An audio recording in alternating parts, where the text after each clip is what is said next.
مہمانان گرامی اور میرے عزیز طلبہ ساتھیوں، السلام علیکم ورحمۃ اللہ۔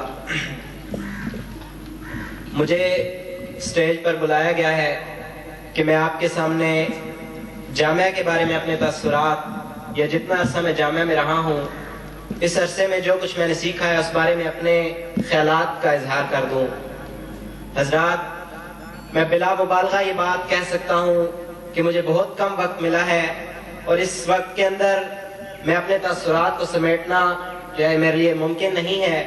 اور بلا مبالغہ میں یہ بات کہہ سکتا ہوں کہ جو ہے نا، یہ جو تاثرات ہیں ان کے لیے یقیناً مجھے ایک لمبا وقت درکار ہے، اور میں ایک بہت لمبا مضمون اس پہ لکھ سکتا ہوں۔ الحمدللہ میں 2006 میں جامعہ کے اندر آیا تھا، اور میں عام طلبہ کی طرح اسکول کے، ہائی اسکول کے جو طلبہ ہوتے ہیں انہی کی طرح کا میں ایک طالب علم تھا۔ مجھے اتنی ہی انگلش آتی تھی جتنی عام طلبہ کو آتی ہے،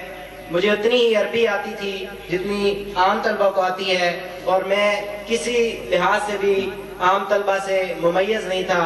لیکن الحمدللہ یہ 4-5 سال جو میں نے جامعہ میں گزارے ہیں، تو ان میں جامعہ نے ہر شعبے میں اور ہر میدان میں میرے اندر نکھار پیدا کیا ہے۔ سب سے بڑی بات یہ ہے کہ جامعہ دارالاسلام ہی وہ ادارہ ہے جس نے مجھے مقصد زندگی سے روشناس کیا ہے، اور میں نہیں جانتا تھا عام لوگوں کی طرح، اور جس طرح آج ایک عام ذہن بن چکا ہے کہ ہم تو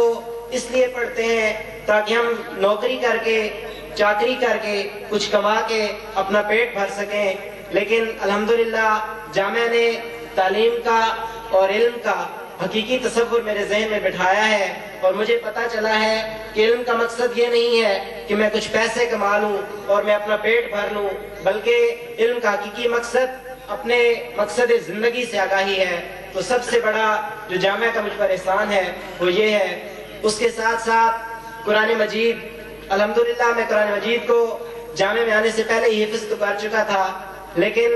یہاں آ کے میں نے قرآن مجید کو، عربی کو پڑھا ہے، اور اس کے ساتھ ساتھ قرآن مجید کو سمجھا ہے، تو مجھے پتا چلا ہے کہ قرآن مجید کے اندر کیا پیغام ہے۔ ورنہ عام حفاظ کی طرح اور عام طلبہ کی طرح میرا بھی پہلے یہی ذہن تھا کہ شاید قرآن مجید کا مقصد یہی ہے کہ ہر حرف پڑھتے جاؤ اور 10-10 نیکیاں لیتے جاؤ۔ لیکن الحمدللہ مجھے قرآن مجید کا حقیقی تصور بھی کلیئر ہوا ہے، اور اس کے ساتھ ساتھ تعلیمی میدان میں میں بالکل بغیر کسی شک کے یہ کہہ دیتا ہوں کہ اگر میں آج جامعہ دارالاسلام میں نہ آتا تو میری بورڈ میں پوزیشن نہیں آ سکتی تھی، میری میٹرک میں بورڈ میں پوزیشن بالکل نہیں آ سکتی تھی۔ یہ جامعہ دارالاسلام ہی ہے،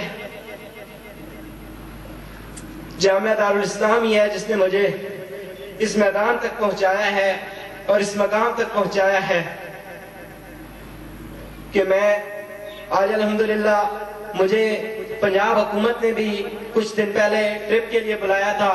اور اس کے علاوہ مجھے بہت سے انعامات بھی ملے ہیں، لیکن اس سب سے بڑی بات یہ ہے کہ جامعہ نے مجھے